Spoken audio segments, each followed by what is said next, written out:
ತಿಳಿಸ್ತೀರಂತ ಈಗ? ಈಗ ಲೈಸೆನ್ಸ್ ಕೊಟ್ಟಿರೋದು ನಿಜ. ಮೇ ತಿಂಗಳಲ್ಲಿ ಲೈಸೆನ್ಸ್ ಕೊಟ್ಟಿದ್ದಾರೆ. ಹಾಂ, ಅದನ್ನು ನಾನು ನೋಡಿದೆ.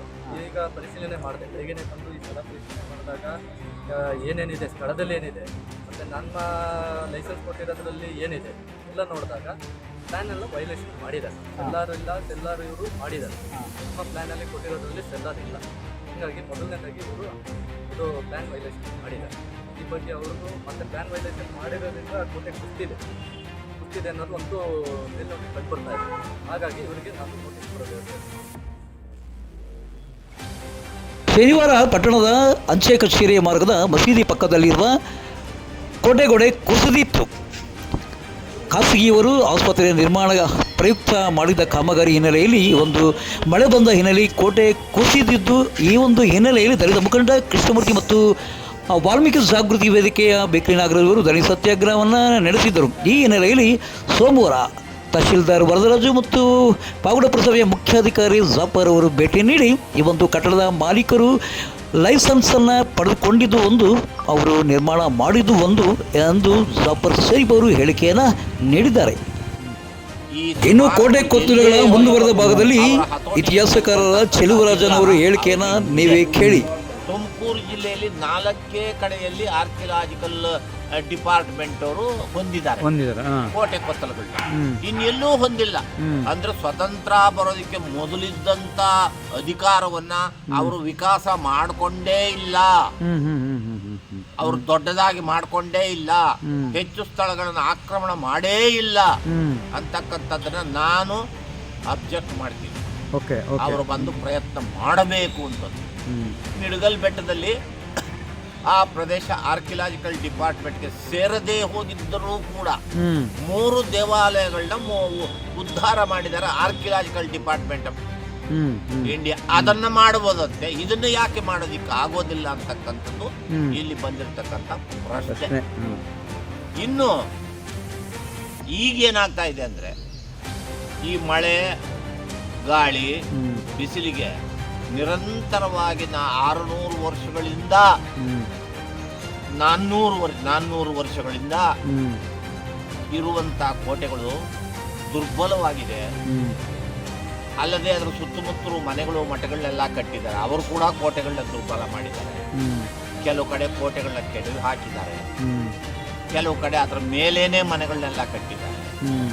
ಕಂದಕಗಳನ್ನ ಮುಚ್ಚಿ ಹಾಕಿದ್ದಾರೆ. ಆದ್ರಿಂದ ಕೋಟೆಗೆ ಭದ್ರತೆ ಇರ್ತಕ್ಕಂಥದ್ದನ್ನೆಲ್ಲ ಕಡಿಮೆ ಮಾಡಿದ್ದಾರೆ. ಮಧುಗಿರಿ ಊರು ಭಾಗದ ಸುತ್ತೂರು ಕಟ್ಟಡಗಳು ಕಟ್ಟಿಬಿಟ್ಟಿದ್ದಾರೆ. ಮಧುಗಿರಿ ಊರು ಭಾಗ ಹೋಗೋದಕ್ಕೆ 10 ಅಡಿ ದಾರಿಯನ್ನು ಮಾತ್ರ ಬಿಟ್ಟಿದ್ದಾರೆ.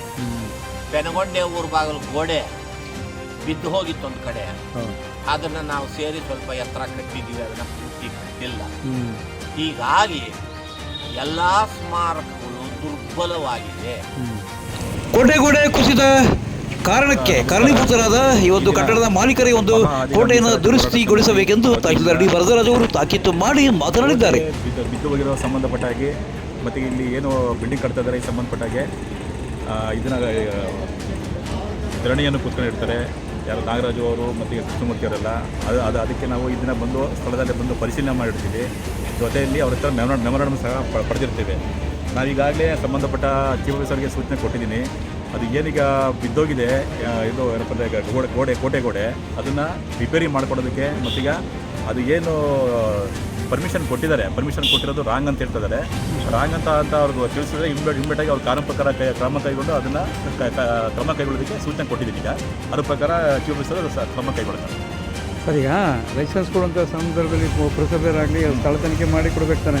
ನಂತರ ಕಾಮಗಾರಿ ಏನಾಗುತ್ತೆ ಅನ್ನೋದು ಒಂದು ಸ್ವಲ್ಪ ಅವರು ಅಬ್ಸರ್ವ್ ಮಾಡಬೇಕಾಗಿತ್ತು. ಹೌದು.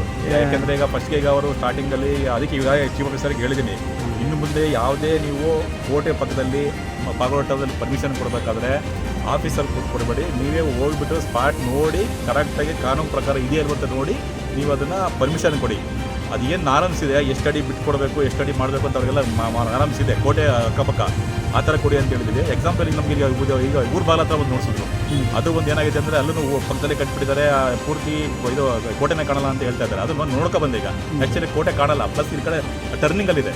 ಆ ಥರದ ನೀವು ಅದನ್ನು ಫುಲ್ ವೆರಿಫೈ ಮಾಡ್ಸೋಕೆ ಹೇಳಿದ್ದೀನಿ ಆಲ್ರೆಡಿ ಅವ್ರಿಗೆ. ಅದು ಮುಂಚೆ ಯಾರ ಹೆಸರಲ್ಲಿತ್ತು, ಯಾವ ಥರ ಅವ್ರಿಗೆ ಖಾತೆ ಬಂತು, ಯಾವ ಥರ ಇದು ಪರ್ಮಿಷನ್ ತಗೊಂಡಿದ್ದಾರೆ ಮತ್ತು ಯಾರು ಲೈಸೆನ್ಸ್ ಯಾವ ಥರ ಕೊಟ್ಟಿದ್ದಾರೆ ಎಲ್ಲ ವೆರಿಫೈ ಮಾಡೋಕ್ಕೆ ಹೇಳಿದ್ದೀನಿ. ಅದನ್ನೇ ವೆರಿಫೈ ಮಾಡೋಕ್ಕೆ ಮಾಡ್ತಾರೆ ಚೀಫ್ ಆಫೀಸರು. ಅವ್ರಿಗೆ ಕ್ಲಿಯರ್ ಕಟ್ಟಾಗಿ ಹೇಳಿದ್ದೀನಿ, ಇನ್ನು ಮುಂದೆ ಯಾವುದೇ ಪರ್ಮಿಷನ್ ಕೊಡಬೇಕಾದ್ರೆ ಎಕ್ಸ್ಪೆಷಲಿ ಕೋಟೆ ಕೊತ್ತರುಗಳು ಏನಿದ್ದಾವೆ ಮತ್ತೀಗ ಸ್ಮಾರಕಗಳು ಏನಿದ್ದಾವೆ ಆ ಥರ ಇರೋ ಜಾಗದಲ್ಲಿ ಕೊಡಬೇಕಾದ್ರೆ ನೀವು ಆಫೀಸಲ್ಲಿ ಕೂತ್ಕೊಳ್ಬಿಡಿ, ನೀವು ಡೈರೆಕ್ಟಾಗಿ ಹೋಗ್ಬಿಟ್ಟು ಸ್ಪಾಟಲ್ಲಿ ವೆರಿಫೈ ಮಾಡಿ ಅದು ಕರೆಕ್ಟಾಗಿ ಇದು ಪರ್ಮಿಷನ್ಗೆ ಯೋಗ್ಯ ಇದೆ ಅಂತ ಚೆಕ್ ಮಾಡಿ ಫೈನಲ್ ಮಾಡಿ ಕೊಡಿ ಅಂತ ನಿರ್ದೇಶ ಕೊಡ್ತೀನಿ. ಇನ್ಮೇಲೆ ಯಾವುದೇ ಕಾರಣಕ್ಕೂ ಅದನ್ನು ಅವರು ವೈಲೇಷನ್ ಮಾಡ್ದಲೇ ಕೊಡ್ತೀವಿ ಅಂತ ಒಪ್ಕೊಂಡಿದ್ದಾರೆ ಚೀಫ್ ಆಫೀಸರು. ಅದಕ್ಕೆ ಅವ್ರಿಗೆ ಈ ಮೂಲಕ ಅವಲೇ ಹೇಳಿದ್ದೀನಿ, ಮತ್ತೆ ಅದನ್ನು ಫಾಲೋ ಅಪ್ ಮಾಡಿಸ್ತಾರೆ. ಸರಿ, ಈಗ ಈ ಪ್ರಕರಣಕ್ಕೆ ಸಂಬಂಧಪಟ್ಟಂತೆ ತಾವು ಬಂದು ಸ್ಥಳ ತನಿಖೆ ಮಾಡಿದರೆ ಮೇಲ್ನೋಟಕ್ಕೆ ಈ ಗುಡ್ಡ ಕುಸಿದಿರೋದಕ್ಕೆ, ಕೋಟೆ ಕುಸಿದಿರೋದಕ್ಕೆ ನಿಮ್ಗೆ ಏನು ಅನ್ನಿಸ್ತದೆ? ಕೋಟೆ ಕುಸ್ತಿರೋದು ಕ್ಲೀನಾಗಿ ಅಲ್ಲಿ ಕಾಣುತ್ತೆ, ಕಮ್ಮು ಎಲ್ಲ ಕಾಣುತ್ತೆ. ಯಾಕಂದರೆ ಅದು ಕೆಳಗಡೆ ಸ್ವಲ್ಪ ಆಳ ತೆಗೆದಿರೋದಕ್ಕೆ ಯಾರು ಬಿಲ್ಡಿಂಗ್ ಆಳ ತೆಗೆದವರು ಎಲ್ಲರ ಕಾಣುತ್ತೆ ವಿಚಾರ. ಜೊತೆ ಮಳೆ ಬೇರೆ ಬಂತಲ್ಲ, ಸ್ವಲ್ಪ ಕೆಳಗಡೆ ಭೂಕುಸಿತ ಸ್ವಲ್ಪ ಭೂಕುಸಿತ ಸ್ವಲ್ಪ ಮಾಮೂಲಿ ಸಾಯಿಲೋದು ಪ್ರಾಬ್ಲಮ್ ಆಗಿ ಅದು ಈ ಥರ ಕುಸಿದಿದೆ. ಅದು ಸಂಬಂಧಪಟ್ಟ ನಾನೀಗ ಆಲ್ರೆಡಿ ಈಗ ಹೇಳಿದ್ದೀನಿ, ಅದು ಏನು ಗೋಡೆ ಬಿದ್ದಿದೆಯಲ್ಲ ಅಷ್ಟು ಸಹ ಸಂಬಂಧಪಟ್ಟ ಯಾರು ಇದಕ್ಕೆ ಪಕ್ಕದಲ್ಲಿ ಇದು ಮಾಡಿದ್ದಾರೆ ಅವ್ರ ಕಡೆಯಿಂದಲೇ ಅದನ್ನು ಗೋಡೆ ಕಟ್ಸ್ಕೊಡ್ಬೇಕು ಮತ್ತು ನೋಟಿಸ್ ಕೊಟ್ಟು ಫಸ್ಟ್ ಗೋಡೆ ಕಟ್ಟಿಸ್ಬೇಕು. ಅದು ಪೂರ್ತಿ ಗೋಡೆ ಆದಮೇಲೆ ನೆಕ್ಸ್ಟ್ ಅವ್ರದ್ದು ಏನು ಕಾನೂನು ಪ್ರಕಾರ ಅವ್ರದ್ದು ಪರ್ಮಿಷನ್ ಕೊಟ್ಟಿದ್ದಾರೆ ಅದು ಈಗಲ್ಲ ಇಲ್ಲಿಗಲ್ಲ ನೋಡಿ ಅದನ್ನು ವಜಾ ಮಾಡೋದಾಗಲಿ ಮುಂದೆ ಕ್ರಮ ಕೈಗೊಳ್ಳೋದಕ್ಕೆ ಅವರು ಸೂಚನೆ ಕೊಟ್ಟಿದ್ದೀನಿ, ಮಾಡ್ತಾರೆ. ಸರ್, ಇದೊಂದೇ ಅಲ್ಲ, ಈ ಥರ ಪಾವಗಡದಲ್ಲಿ ಕೋಟೆ ಕೊತ್ತರೆಗಳನ್ನ ಸಂರಕ್ಷಣೆ ಮಾಡಬೇಕಾದಂಥದ್ದು ಪ್ರಾಚ್ಯ ವಸ್ತು ಇಲಾಖೆಯವರಾಗಲಿ ಬೇರೆ ಪುರಾತತ್ವ ಇಲಾಖೆಯವರಾಗಲಿ ಯಾರು ಬಂದು ಗಮನ ಹರಿಸ್ತಾ ಇಲ್ಲ. ಈ ತಾವಾದರೂ ಒಂದು ಪತ್ರವನ್ನು ಬರೆದು ಏನಾದರೂ ಒಂಚೂರು ಕ್ರಮ ತಗೊಳ್ಳೋದಕ್ಕೆ ತಾವು ಇದನ್ನು ಮಾಡಿ ಮನಸ್ಸು ಮಾಡಿ ಅಂತ. ಖಂಡಿತ ಅದೇ ಒಂದು ನಮಗೊಂದು ಲೆಟರ್ ಕೊಟ್ಟಿದ್ದಾರೆ. ಈಗ ನಾನು ಅದನ್ನು ಒಂದು DC ಅವರಿಗೆ ಮತ್ತೀಗ ಇವ್ರಿಗೂ ಯಾರಪ್ಪ ಅಂದರೆ ಯೋಜನಾ ನಿರ್ದೇಶಕರಿಗೂ ಒಂದು ಲೆಟರ್ ಕೊಟ್ಟಿದ್ದಾರೆ. ಇನ್ನೊಂದು ಲೆಟರ್ ಕೊಡ್ತೀವಿ ಅಂತ ಹೇಳಿದ್ದಾರೆ ನಾಗರಾಜ್, ಇನ್ನೊಂದು ಕೊಡ್ತಾರೆ. ಈಗ ಅದು ಕೊಟ್ಟಮೇಲೆ ಅದನ್ನು ಸಹ ನಾವು ಸಂಬಂಧಪಟ್ಟ ಜಿಲ್ಲಾಧಿಕಾರಿಗೆ ಕಳಿಸ್ಕೊಡ್ತೀವಿ.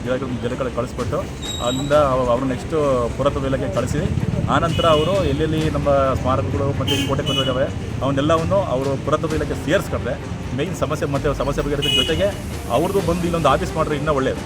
ಕೆಲವು ಕಡೆಗೆಲ್ಲ ಅವ್ರದ್ದು ಆಫೀಸೆಲ್ಲ ಮಾಡಿದ್ದಾರೆ ಆ ಥರ ಇನ್ನೂ ಸಮಸ್ಯೆ ಬಗೆಹರಿಯುತ್ತೆ ಅಂತ ನಂದು ಸ್ವಂತ ಅಭಿಪ್ರಾಯ. ಇದೇ ವಿಚಾರವಾಗಿ ಧರಣಿ ಕೊಡುತ್ತಾ ಮಹಾಧಿಗ ಸಂಘಟನೆಯ ಕೃಷ್ಣಮೂರ್ತಿ ಮತ್ತು ವಾಲ್ಮೀಕಿ ಜಾಗೃತಿ ವೇದಿಕೆಯ ಬೇಕ್ರಿ ನಾಗರಾಜರು ಮನವಿಯನ್ನು ಸಲ್ಲಿಸಿ ತಮ್ಮ ಧರಣಿ ಸತ್ಯಾಗ್ರಹವನ್ನು ಹಿಂಪಡೆದುಕೊಂಡಿದ್ದಾರೆ.